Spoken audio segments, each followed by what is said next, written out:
नमस्कार, मैं हूं संतोष। सिटी न्यूज़ बैंड रीवा की सांध्यकालीन समाचार सेवा में आपका स्वागत है। प्रस्तुत हैं आज के मुख्य समाचार। आकाशवाणी के टावर में चढ़े युवक ने घंटों मचाया हंगामा। 50 लाख की नकली सीमेंट के साथ 3 आरोपी गिरफ्तार। तेज रफ्तार दौड़ने वाली बिटिया की रफ्तार हुई धीमी। देश के लिए जीता था कांस्य पदक, अब समोसे बेचकर गुजार रही है जिंदगी। खबरें अब विस्तार से। तेज दौड़ने वाली बिटिया की रफ्तार हुई धीमी, सिंधिया का वादा नहीं हुआ पूरा।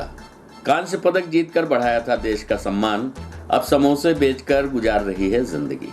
आपको बता दें कि धोबिया टंकी स्थित साहू मोहल्ले में रहने वाली देश की बेटी सीता साहू, जिसने अपनी रफ्तार से दुनिया को चौंकाते हुए भारत को कांस्य पदक दिलाया था, वो आज समोसे बेचकर अपनी जिंदगी गुजार रही है। मगर सरकारी वादे आज 11 वर्ष पूरे हो जाने के बाद भी अधूरे ही रह गए, जिससे अब उसे अपनी जिंदगी गुजर बसर करने में कठिनाइयों का सामना करना पड़ रहा है। आपको बता दें कि रीवा की बेटी ने ग्रीस के एथेंस में आयोजित प्रतियोगिता में कदमों के सहारे अपनी चमक बिखेरते हुए दुनिया को बस में कर लिया था, मगर अब वह खुद बेबस होकर समोसे बेचकर अपना परिवार का पेट पाल रही है। रीवा के धोबिया टंकी मोहल्ले में रहने वाली सीता साहू ने वर्ष 2011 में ग्रीस के एथेंस में दौड़ प्रतियोगिता में कांस्य पदक जीता था, जिसके बाद पूरी दुनिया उसकी रफ्तार की कायल हो गई थी। और भारत सरकार के तत्कालीन कैबिनेट मंत्री ज्योतिरादित्य सिंधिया ने भी उसकी तारीफ करते हुए 5 लाख रुपए की सम्मान राशि के साथ ही एक घर और दुकान देने का भरोसा दिलाया था। लेकिन इतने दिनों के बाद भी भारत सरकार के द्वारा दी जाने वाली 5 लाख रुपए की सम्मान राशि के अलावा रीवा की बेटी को घर और दुकान दिए जाने वाला कैबिनेट मंत्री ज्योतिरादित्य सिंधिया का वादा अधूरा रह गया, जिस पर सीता साहू ने एक ठेले से समोसे बेचने का व्यवसाय शुरू किया, मगर कुछ वर्षों बाद वहां भी उसे परेशानी ही उठानी पड़ी और कुछ दिनों बाद ही नगर निगम की टीम ने उसके ठेले को हटाकर फिर से उसे बेसहारा कर दिया। 5वीं कक्षा तक पढ़ाई करने वाली सीता बनी थी कांस्य पदक विजेता। दरअसल कांस्य पदक विजेता सीता साहू बचपन से ही मंदबुद्धि थी। उसकी शिक्षा मंदबुद्धि स्कूल में हुई थी। सीता साहू ने 5वीं तक की पढ़ाई की, लेकिन पढ़ाई में रुचि न होने के चलते स्कूल के शिक्षकों ने उसे खेल के लिए प्रेरित किया और उस स्कूल के दिनों में ही सीता की प्रतिभा निकलकर सामने आई। सीता दौड़ में सबसे तेज निकली, जिसने वर्ष 2011 के ग्रीस में आयोजित हुए एथेंस ओलंपिक प्रतियोगिता में सीता का चयन हुआ और देश सहित रीवा का नाम रोशन करते हुए सीता ने कांस्य पदक अपने नाम कर लिया था। सीता के पिता पुरुषोत्तम साहू का विगत वर्ष निधन हो गया, जिसके चलते उसके परिवार की माली हालत खराब होती गई। परिवार में 2 भाई और 2 बहनें हैं, जिसमें सीता की एक बहन और एक भाई का विवाह हो चुका है। सीता साहू का पुश्तैनी व्यवसाय, पहले उसके पिता धोबिया टंकी में समोसे की दुकान संचालित करते थे। पिता के देहांत के बाद उनका ये व्यवसाय उनके दोनों बेटे और सीता ने संभाला, लेकिन बीते दिनों नगर निगम के द्वारा उनकी दुकान को हटा दिया गया। दुकान हटाए जाने की वजह से उनके व्यापार में अच्छा खासा असर हुआ, जिसकी वजह से अब सीता के परिवार को काफ़ी मुश्किलों से गुजरना पड़ रहा है। प्रस्तुत है सीता साहू एवं उनकी मां किरण साहू से बातचीत के अंश। हम सीता साहू बोल रहे हैं। कौन सा पदक जीते? कांस्य पदक कौन से खेल में? दौड़ में। कौन से खेल में? दौड़ में कब जीते थे? 2011 में कहाँ हुआ था मैच? Athens Greece. एथेंस में। उसके बाद अब कैसे चल रहा आपका जीवन? ये समय समोसे बेच रहे हैं झोले में भर के। पहले ठेला लगाते थे कहीं? पहले ठेला लगा रहे थे, तो अब ठेला हटा दिया गया है। मम्मी है, भैया है, हम छोटी बहन है। भाई क्या करते हैं? यही समोसे के काम। आपकी जीत के बाद मध्य प्रदेश सरकार ने कुछ वादे किए थे आपसे? जी, क्या वादे थे? एक दुकान, एक मकान देने का वादा किया गया है। कुछ नहीं मिला? नहीं। क्या समस्याएं आ रही हैं? ये समस्या ये शुरू से ये थोड़ी मन बुद्धि विकलांग है। ये पढ़ती रही है, फिर एक वही स्कूल में इसका दाखिल हुआ, वहाँ से सिखाने लगे सर लोग। फिर इसका सलेक्शन दौड़ में भेजने लगे तो इसका सलेक्शन हो गया, तो ये 2011 में एथेंस ग्रीस गई। वहाँ से 2 कांस्य पदक मेडल जीत के आई, रीवा का नाम रोशन किया। फिर शासन ने कोई ध्यान नहीं दिया। फिर 2013 में ज्योतिराज सिंधिया ने ऐलान किया कि मैं 5 लाख और दुकान मकान दूंगा। फिर दिल्ली बुलाकर 5 लाख का सम्मानित कर दिए और दुकान मकान आज तक नहीं मिला। मेरे बच्चे लोग ठेले में समोसा बेचकर घर गुजारा करते हैं। इसके बाद भी नगर निगम वाले प्रशासन द्वारा उसकी ठेला भी हटवा दिया गया। अब इस समय दर दर के ठोकरे खा रहे हैं, झोला में समोसा बेचते हैं और अपना घर चलाते हैं। दुकान और मकान देने की जो बात की गई तभी क्या है अभी? दुकान मकान देने के लिए ज्योतिराज सिंधिया ने बोले थे, पर अभी तक नहीं मिला। रीवा में सीमेंट के काले कारोबार का भंडाफोड़, असली सीमेंट ट्रक से उतारकर नकली कर रहे थे लोड। 3 बदमाश गिरफ्तार, 2 ट्रक भी हुए जब्त। मास्टरमाइंड हुआ फरार, लंबे समय से चल रहा था नकली सीमेंट का कारोबार। आपको बता दें कि रीवा जिले की चाकघाट पुलिस ने नकली सीमेंट के काले कारोबार का भंडाफोड़ किया है। मुखबिर से सूचना मिलने के बाद एसपी नवनीत भसीन के निर्देश पर त्योथर एसडीओपी समरजीत सिंह के मार्गदर्शन में चाकघाट थाना प्रभारी अरविंद सिंह राठौर ने स्टाफ के साथ मिलकर इस गिरोह का पर्दाफाश किया है। बताया गया है कि असली सीमेंट ट्रक से उतारकर नकली सीमेंट लोड कर रहे बदमाशों के बारे में सूचना मिली थी। जानकारी के बाद पुलिस हरकत में आई और तुरंत चाकघाट हॉस्पिटल के पास दबिश देकर सीमेंट पट्टी कर रहे लेबरों से पूछताछ की। श्रमिकों ने खुलासा किया कि राजेश फाइनेंसर के कहने पर हम लोग ट्रक से माल उतारकर दूसरे ट्रक में पट्टी कर रहे थे। इधर पुलिस ने दबिश की जानकारी मिलते ही मास्टरमाइंड फरार हो गया। फिलहाल चाकघाट पुलिस ने आईपीसी की धारा के तहत प्रकरण दर्ज करते हुए 3 आरोपियों को गिरफ्तार कर कोर्ट में पेश कर दिया है। कार्रवाई को लेकर थाना प्रभारी अरविंद सिंह राठौर ने बताया कि मंगलवार की शाम कुछ संदिग्ध लोग एक ट्रक से सीमेंट उतारकर दूसरे ट्रक में पट्टी कर रहे थे। सूचना के बाद चाकघाट पुलिस ने दबिश दी। पूछताछ में आरोपियों ने बताया कि जितनी असली सीमेंट हम लोग उतारते थे उतनी ही नकली सीमेंट राजेश फाइनेंसर मंगा लेता था। फिर ट्रक में लोड कराकर जहां की बिल्टी होती तो वहां भिजवा देते थे। फायदा हम सब लोग आपस में बांट लेते थे।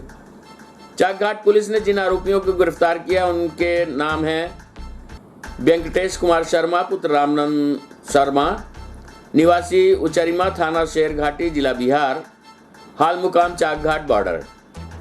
आईवरन कोल पुत्र गयादीन कोल, उम्र 42 वर्ष, निवासी पचपहरा, थाना मनगावा। संतोष यादव पुत्र श्रीराम यादव 25 वर्ष, निवासी गुजरपारा, थाना मुबारकपुर, जिला आजमगढ़, उत्तर प्रदेश।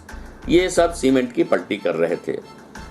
पुलिस की माने तो मुख्य आरोपी राजेश गुप्ता उर्फ राजेश फाइनेंसर निवासी चाकघाट बॉर्डर से भाग गया है। वहीं 3 आरोपियों को गिरफ्तार कर लिया गया है, जबकि 2 ट्रकों को लोड सीमेंट के साथ जब्त कर थाने में खड़ा कराया गया है। बताया जाता है कि जब्त सीमेंट की कीमत तकरीबन 50 लाख रुपए है। प्रस्तुत है एडिशनल एसपी शिव कुमार वर्मा से प्राप्त जानकारी के अंश। हाँ, इसमें थाना प्रभारी चाकघाट को सूचना थी कि कुछ सीमेंट के जो ट्रांसपोर्टर हैं वो क्या है कुछ गड़बड़ियाँ करते हैं और वो चोरी से एक गाड़ी से दूसरी गाड़ी में सीमेंट बदली करते हैं और गाड़ी कहीं और जानी होती है वो उसको कहीं और लेके चले जाते हैं। बिल्टी जहाँ के लिए बनती है वहाँ ना करके किसी दूसरी जगह इसको उतार के और फिर इस पर दूसरी गाड़ी में लोड करके और उस गाड़ी को कहीं और लेके जाते हैं। उस पर से थाना प्रभारी के द्वारा अपनी टीम के साथ में ये सूचना मिलने पर इसकी तस्दीक की गई तो सही पाएगा तो उन्होंने द्वारा प्रकरण पंजीबद्ध करके मामले को विवेचना में लिया गया और 3 उसमें जो व्यक्ति थे उनको गिरफ्तार भी किया गया था और वैधानिक कार्रवाई करके आगे की विवेचना कार्रवाई की जा रही है। लगभग ये ट्रक सहित लगभग 50 लाख के आसपास का सामान। रीवा शहर में बीती रात उस वक्त हड़कंप की स्थिति निर्मित हो गई जब एक व्यक्ति कॉलेज चौराहे स्थित एक आकाशवाणी के टावर पर चढ़ गया। युवक के टावर में चढ़े होने की सूचना पर मौके पर पहुंची पुलिस ने 2 घंटे की कड़ी मेहनत के बाद समझाइश देकर युवक को टावर से नीचे उतरवाया और उसका मेडिकल परीक्षण करवाया। आपको बता दें कि इस पूरी कार्यवाही को लेकर नगर पुलिस अधीक्षक मनोज वर्मा ने जानकारी देते हुए बताया कि टावर में चढ़े युवक ने अपना नाम मोहन यादव निवासी बिछिया बताया है। पूछताछ के दौरान युवक ने बताया कि उसके मोहल्ले में कुछ लोग लगातार उसे परेशान कर रहे हैं, जिसको लेकर वह सिटी कोतवाली थाने में कई बार चक्कर लगा चुका है, लेकिन उसकी कोई सुनवाई नहीं हो रही है। मोहन यादव ने बताया कि कल भी उसे युवकों द्वारा जान से मारने की धमकी दी गई थी, जिसके बाद वो कोतवाली थाने गया था, जहां उसकी सुनवाई नहीं हुई। जिससे दुखी होकर वह कॉलेज चौराहे स्थित आकाशवाणी के टावर पर चढ़ गया। बताया गया है कि रात तकरीबन 8 बजे टावर में चढ़े मोहन यादव को 10 बजे रात पुलिस ने समझाइश देकर टावर से नीचे उतरवाया और कार्यवाही का आश्वासन दिया, जिसके बाद मोहन यादव का मेडिकल परीक्षण भी कराया गया है। इस दौरान हर परिस्थिति से निपटने के लिए सीएसपी मनोज वर्मा द्वारा पुलिस बल सहित दमकल का वाहन और जाल भी मौके पर बुलवाया गया था। टावर में चढ़े युवक को देखने के लिए हजारों की संख्या में भीड़ भी मौके पर मौजूद रही। फिलहाल युवक को समझा बुझाकर उसका मेडिकल परीक्षण कराकर घर पहुंचा दिया गया है। प्रस्तुत है घटना के संबंध प्राप्त जानकारी के अंश। टावर पे ये अपना नाम मोहन यादव दुछिया के बता रहे हैं, आकाशवाणी के टावर पे चढ़ गए थे। इनका कहना है कि कुछ मोहल्ले के लड़के इनको परेशान कर रहे हैं, इनको मेडिकल कराने के लिए भेजा गया है और इनको लंबे ऊंचे टावर पर चढ़ने के कारण जो भी चिकित्सा सुविधा है उसके लिए थाना प्रभारी के साथ रवाना किया गया। आगे जब नॉर्मल हो जाएगा तब आगे की क्या कारण है पता लगा के आपको। सोशल मीडिया में आपत्तिजनक पोस्ट करने वालों के विरुद्ध आदेश जारी कर धारा 144 लागू कर दी गई है, जिसके तहत सोशल मीडिया के विभिन्न प्लेटफॉर्मों पर सांप्रदायिक एवं जातिगत टिप्पणी को प्रतिबंधित कर दिया गया है। इसी के चलते सिटी कोतवाली थाने में एक मामला भी दर्ज किया गया है। आपको बता दें कि सोशल मीडिया प्लेटफॉर्म पर पुलिस लगातार निगाह रख रही है। सोशल मीडिया में विगत माह एक संप्रदाय के व्यक्ति द्वारा दूसरे संप्रदाय के संबंध में अपनी फेसबुक आईडी के माध्यम से लगातार सांप्रदायिक सद्भाव को बिगाड़ने वाली आपत्तिजनक पोस्ट शेयर की जा रही थी, जिसके बाद मामले को तत्काल संज्ञान में लेते हुए मंगलवार को आरोपी के विरुद्ध थाना सिटी कोतवाली रीवा में धारा 153A, 153B, 295A, 298, 505, 188 का प्रकरण पंजीबद्ध किया जाकर आरोपी को गिरफ्तार कर न्यायालय में पेश किया गया। इसी प्रकार एक अन्य आरोपी द्वारा भी दूसरे संप्रदाय के संबंध में अपनी फेसबुक आईडी के माध्यम से लगातार सांप्रदायिक सद्भाव को बिगाड़ने वाली आपत्तिजनक पोस्ट शेयर की जा रही थी, जिसके विरुद्ध भी प्रकरण पंजीबद्ध कर कार्यवाही की गई है। प्रस्तुत है शिव कुमार वर्मा एडिशनल एसपी से प्राप्त जानकारी के अंश।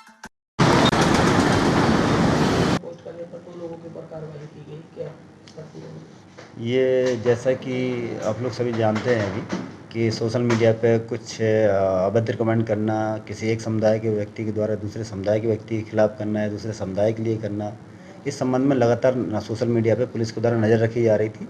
साथ ही भी आपको संज्ञान में आया हो कलेक्टर सामने सोशल मीडिया पे अनापत्तिजनक पोस्ट करने के संबंध में 144 को भी आदेश जारी किया हुआ है। इसी के तारतम्य में ये संज्ञान में आया था कि एक व्यक्ति के द्वारा दूसरे समुदाय के व्यक्तियों के लिए उनके मान्यताओं के विरुद्ध में कुछ आपत्तिजनक टिप्पणी फेसबुक पे शेयर की गई थी, जिसके कारण से मामले को संज्ञान में लेकर थाना प्रभारी कोतवाली के द्वारा प्रथम दृष्टया अपराध पाए जाने से प्रकरण पंजीबद्ध करके उसको विवेचना में लिया गया और उस व्यक्ति को गिरफ्तार करके न्यायालय पेश कर दिया गया, जहां से वो जेल चला गया। इसी तरह से एक मामला और आया था कुछ दिन पहले, जिसमें भी इसी तरह का कुछ आपत्तिजनक टिप्पणी के कारण से उस व्यक्ति के विरुद्ध प्रकरण पंजीबद्ध किया गया था और उसको भी न्यायालय के माध्यम से जेल भेज दिया गया है।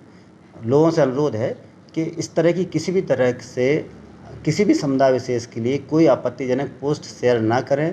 अगर उनको कहीं से मिलता है तो उसको आगे ना बढ़ाएं, नहीं तो कानूनी रूप से ये अपराध की श्रेणी में आएगा और उनके विरुद्ध फिर दंडात्मक कार्रवाई की जाएगी। शासकीय औद्योगिक प्रशिक्षण संस्थान रीवा में एक दिवसीय अप्रेंटिस मेला आयोजित किया गया, जिसमें विभिन्न कंपनियां हुई शामिल।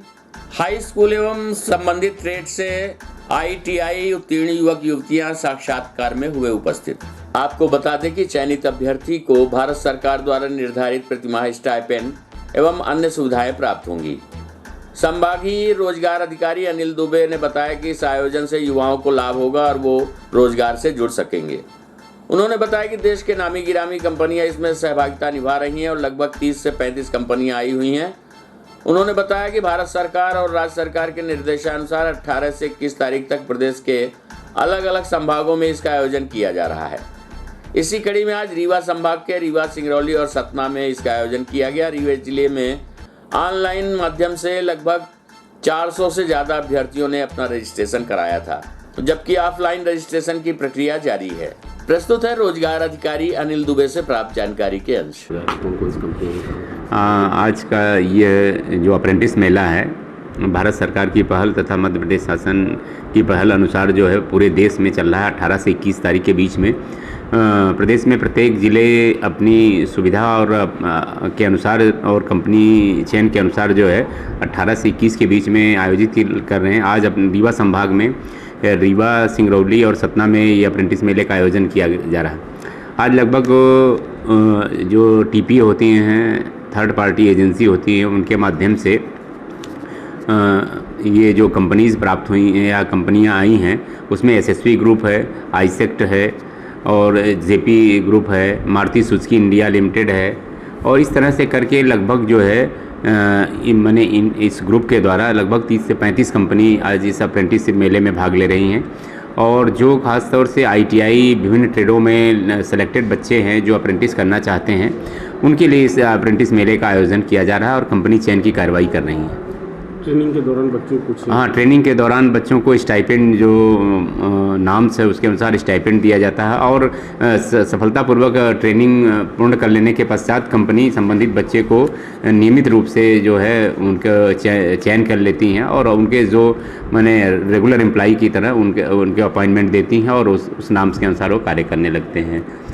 और 8,000 जो जैसा आपने पूछा स्टाइपेंड के बारे में, तो जो नाम्स है 8,050 रुपये उनको स्टाइपेंड प्रति बच्चों को प्रतिमाह दिया जाता है। उस ट्रेनिंग अवधि के दौरान उनको प्रदान किया जाता है। कितने बच्चे होंगे और ये कहाँ के? आज अभी जो ऑनलाइन रजिस्ट्रेशन अभी हो चुका था कल तक, उसमें 400 बच्चों का और ऑफलाइन रजिस्ट्रेशन यानी on spot registration QR code generate किया गया है।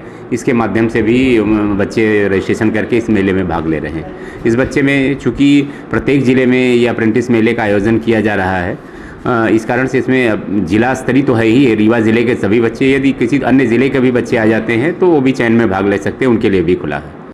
पुलिस अधीक्षक कार्यालय रीवा में आज एक अनोखा मामला पहुंचा है, जहां एक शिक्षक द्वारा एक काल्पनिक पुत्र को पहले कागजों में जन्म दिया गया और उसके बाद उसकी काल्पनिक मृत्यु भी कागजों में ही कर दी गई।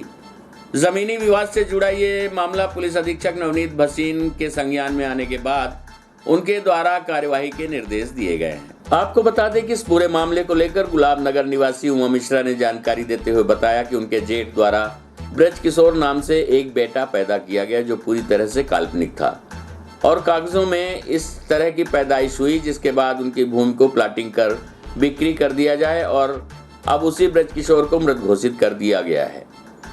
उसका मृत्यु प्रमाण पत्र तैयार कर दिया गया। पुलिस अधीक्षक कार्यालय में अपनी शिकायत लेकर पहुंची उमा मिश्रा ने बताया कि उनके पति 6 भाई थे, जिसमें से एक समान नाके में संचालित शासकीय स्कूल में शिक्षक है। उन्हीं के द्वारा दस्तावेजों में काल्पनिक पुत्र को पैदा कर उसे मृत घोषित कर दिया गया और इस दौरान 5 भाइयों के हिस्से की जमीन उनके द्वारा फर्जीवाड़ा कर बिक्री कर दी गई। उन्होंने बताया कि समान थाना क्षेत्र के गुलाबनगर में सभी भाइयों की जमीन है, जिसे फर्जी दस्तावेज तैयार कर जेठ द्वारा उसमें से कुछ जमीन बेच दी गई है। प्रस्तुत है शिकायतकर्ता उमा मिश्रा से प्राप्त जानकारी के अंश।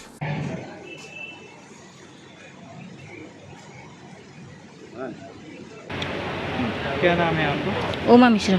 क्या शिकायत लेकर के आई हैं इसके बाद? जी, ये जेठ है हमारे, स्कूल में मास्टर है, सरकारी स्कूल में समान नाका के। इन्होंने फर्जी तरीके से समान नाका की ज़मीन वगैरह बिचवाई है, काल्पनिक पुत्र तैयार किया, उसका मृत्यु प्रमाण पत्र भी बनवा लिया नगर निगम से और अरबों की संपत्ति गुलाबनगर की बेची है। किसके नाम, किसको बेची है? प्लाट बना बना के लोगों को बेचा है। कितनी ज़मीन रही आप लोग की? ये पूरी सारे मतलब 6 भाई थे और ससुर थे, सबकी मिला के 32 एकड़ ज़मीन थी। किसकी ज़मीन बेची? आपकी बेची? सबकी, हाँ सबकी, थोड़ा थोड़ा सबकी बेची है। उसमें हमारी ज़्यादा बेची है और हमारे खसरा पूरा नील हुआ है। घर भी हमारे हस्बैंड के नाम नहीं था। शिकायत आपने कहाँ की इसकी? जी, इसका कोर्ट में चल रहा है, कोर्ट में हुआ था और समान नाका गए थे, समान थाना गए थे, उन्होंने सिविल थाना भेजा, सिविल थाना गए थे, सिविल थाने वालों ने फिर से कहा कि समान नाका जाइए। ज़मीन कहाँ पे है? ज़मीन है गुलाबनगर नया बस स्टैंड के पास समान। और आप लोग का घर कहाँ पे पड़ता है? वहीं आता है समान थाना में। तो सिविल लाइन क्यों भेज रहे हैं? अब पता नहीं, ये तो उन लोग की कुछ होगी मिली भगत। कभी एसपी साहब, एडिशनल साहब से मिली, क्या बात है उनसे? अब उन्होंने कहा है कार्रवाई करते हैं। क्या नाम है आपका? कब से भटक रही हैं? करीब हम 8-9 साल से भटक रहे सर। दस्तावेज से थोड़ा सा वंचित थे, पर अब दस्तावेज है। किसके नाम, पुत्र क्या नाम है जिसके पुत्र काल्पनिक बनाया गया है? काल्पनिक पुत्र बृज किशोर बना गया है, जो सुरेश कुमार का पुत्र बताया गया है। और सुरेश कुमार की डेथ हो गई है। सुरेश कुमार की पत्नी उषा मिश्रा, जिन्होंने लिखित में दिया है कि उनका बृज किशोर कोई पुत्र है ही नहीं। उनका सिर्फ 2 बेटी, एक पुत्र दर्शन मिश्रा और जया मिश्रा, ज्योति मिश्रा उनकी बेटियां हैं, और एक पुत्र है जो बेटियों की शादी हो गई है। उषा मिश्रा कौन है? उषा मिश्रा हमारी जिठानी है। आज की खबरों में बस इतना ही। कल हम फिर मिलेंगे कुछ नई खबरों के साथ। तब तक के लिए हमें इजाजत दीजिए। नमस्कार।